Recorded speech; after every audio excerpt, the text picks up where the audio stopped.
At some time or another, to change directions, we've probably all wondered, what is this thing called life all about? What is the point of us being here? There are some folks who have discovered that for themselves after undergoing unimaginable trauma. I almost died like 5 times in my life, and every single time there's like a point where I'm like, I haven't done enough.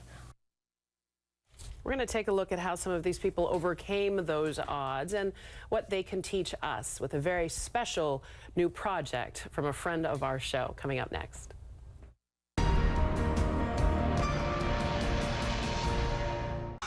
Challenges. There's no denying we all have them.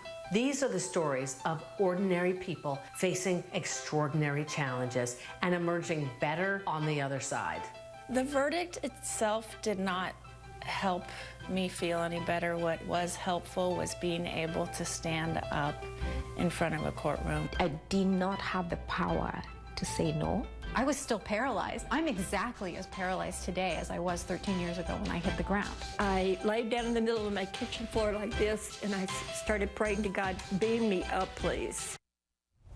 Oh, these are the stories we need to hear. That is a peek of the brand new series, Rise, with Cheryl Hunter, about people who have overcome unimaginable odds. Not only did they rise, they are thriving, and they're sharing how they made it through. Joining me now, the terrific host of this show, and I'm honored to say she is my friend, Cheryl Hunter, the producer and host of Rise, and a great friend of our show, by the way. Can we just round of applause? Congratulations to you for doing something so beautiful. Tell the people why this was your offering from your heart, why it was so important to do.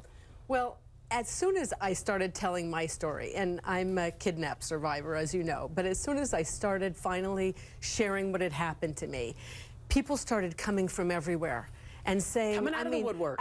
Everywhere on social media, through my website, finding me, reaching out to family members.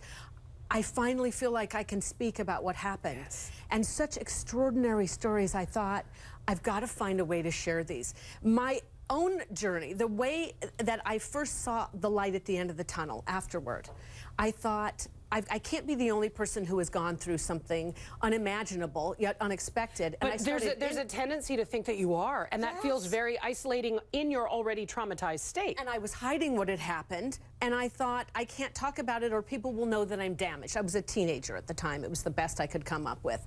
And I thought, if I just interview some people who've also gone through difficulty. So I started with Holocaust survivors, 9/11 first responders, war vets, just people who'd lost children, anything I could find, and could hear how some of them had overcome while others hadn't. And I thought, I'm going to codify this and for myself, and I did create an educational framework with that, but I also wanted to tell those stories because they offer such hope for people. I've always believed there is healing, there is common ground found when we share our stories. That's the magic of storytelling through the millennial, right? We understand that there is common ground to be found when I hear your story, I share mine with you. This is happening, though, in a different kind of way. You're giving voice to pain. Yes, it's one of the things I've found that really unites us. And to your previous point, usually what we do when we face that kind of thing, we want to put on a happy face or pretend it didn't happen, or we imagine that power through. If I don't acknowledge it, if I push it down, it won't impact me. But the converse is true. And when we share from the heart, and I don't mean trauma share or any of that other nonsense, but really authentically share who we are, others have the permission to do the same. And it liberates us cumulatively. Yeah. There's this collective freedom that happens. It's powerful, it's palpable. I saw one episode because I'm planning on binging it. You can binge it, by the way, which is brilliant. You have 12 of these available now in the can, as we say in our world. 12 of these are done and ready for viewing, but the plan is to do more. Yes.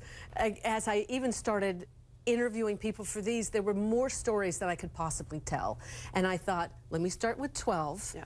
And we'll see how people respond. And just even yesterday, I finally put it out online, and people, oh, I've got a story here. Yes. Oh, these are extraordinary. It made my whole day. This helped me see how I can overcome. This is right on time. I'm going to say it again. We need these stories. We are trying. I think so many of us are looking for that connective tissue that connects us all. Yes. And this is part of it, Cheryl. CherylHunter.com/RISE. Rise. That's where people can find them. Yes, and it's, you know, Rise, and it's on YouTube as well. But the thing I think that is so important to say is there's breaking news today. There's breaking news every day. It's going to come and go, right? Yes. And I think the antidote to all of those challenges and difficulty and the divisiveness that we face is to really see how much in common we have. Yes. And I have to acknowledge you and your extraordinary team. You always cover stories that matter. If you cry, I'm going to cry. So let's just hold hands instead. All of the episodes available right now at CherylHunter.com/rise. Cheryl, you did tremendous work. We cannot wait to see more. This is beautiful. It's beautiful. We need it. All right. From that, I must carry on.